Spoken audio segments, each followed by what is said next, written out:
Hello viewers, আসসালামু আলাইকুম।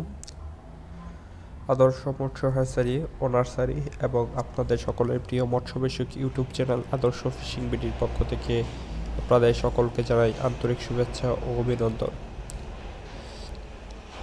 ভিডিওর টাইটেল এবং থাম্বনেল দেখে আপনারা অবশ্যই বুঝে গেছেন আজকে কোন মাছের ওপর আমরা এই ভিডিওটি তৈরি করছি। হ্যাঁ ভিউয়ার্স, আমরা অরিজিনাল থাই পাঙ্গাস মাছ 300 থেকে 400 লাইনের উপরে এই ভিডিওটি করেছি। পাঙ্গাস মাছ বাংলাদেশের জন্য অত্যন্ত জনপ্রিয় একটি মাছ। এই মাছ বাংলাদেশের সকল মৎস্য চাষী ভাইয়েরা চাষ করে থাকে এবং এই মাছের বিক্রি ও চাষাবাদের সাথে যুক্ত। বাংলাদেশের মধ্যে পাঙ্গাস মাছের যেমন চাহিদা তেমনই রয়েছে এই মাছের চাষও। এই মাছগুলো বাংলাদেশে দুই ধরনের রয়েছে, এক হলো দেশি পাঙ্গাস মাছ, আর দ্বিতীয় হলো থাই পাঙ্গাস মাছ।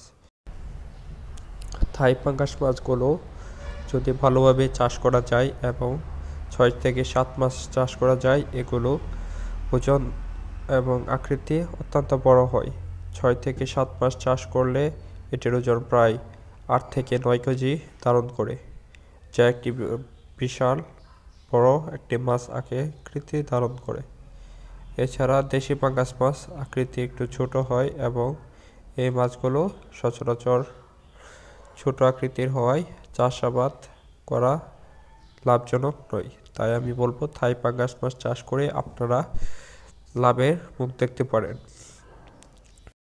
আর এই থাই পাঙ্গাস মাছগুলো আপনারা যদি 1 কেজিতে 300 থেকে 400 পিসেরগুলো নেন, তাহলে আপনারা অল্প দিনেই বাজারে সেল দিয়ে দিতে পারবেন এবং আপনারা কম পরিশ্রমে এই মাছগুলো চাষাবাদ করতে পারবেন।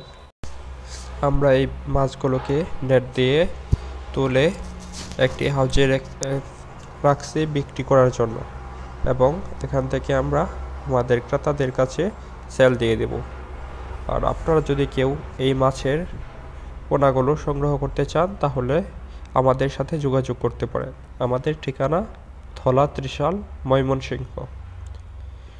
এছাড়াও ভিডিওতে দেওয়া নাম্বারে আমাদের সাথে যোগাযোগ করতে পারেন। আর যদি আপনারা কমেন্টের মাধ্যমে যোগাযোগ করতে পারেন। মাছের পোনা সংগ্রহ করার জন্য আমাদের এখানে এসে নেওয়ার জন্য রয়েছে সুব্যবস্থা। এছাড়াও যদি কেউ হোম ডেলিভারি নিতে চান, তাদের জন্য রয়েছে হোম ডেলিভারির সুব্যবস্থা। যেহেতু এই মাছগুলো 300 থেকে 400 লাইনের, তাই আপনারা সর্বনিম্ন 7000 পিস মাছের অর্ডার করতে হবে, তাহলে হোম ডেলিভারি দেওয়া যাবে। আমরা বাংলাদেশের সকল প্রান্তে মাছগুলোকে ডেলিভারি দিয়ে থাকি, তাই আপনারা আমাদের সাথে যোগাযোগ করতে পারেন। এছাড়াও যদি এই ভিডিওটি ভালো লাগে, অবশ্যই ভিডিওটি লাইক, কমেন্ট অ্যান্ড শেয়ার করে দিবেন। আর মাছের সম্পর্কে নতুন নতুন ভিডিও পেতে অবশ্যই চ্যানেলটিকে সাবস্ক্রাইব করে দিবেন, তাহলে আপনারা মাছের নতুন নতুন ভিডিও পেয়ে যাবেন। আপনারা যদি পাঙ্গাস মাছ চাষ করতে চান, তাহলে আপনাদের অবশ্যই প্রয়োজন একটি ভালো পুকুর নির্বাচন করা এবং সেখানে পরিষ্কার করে চুন, সার এবং মই দিয়ে পুকুরের নালাগুলো খোদাই করে সেখানে আপনারা পাঙ্গাস মাছ ছেড়ে দেবেন এবং পানির সেচ দিবেন। আর অবশ্যই পাঙ্গাস মাছকে পর্যাপ্ত পরিমাণে খাবার দেবেন।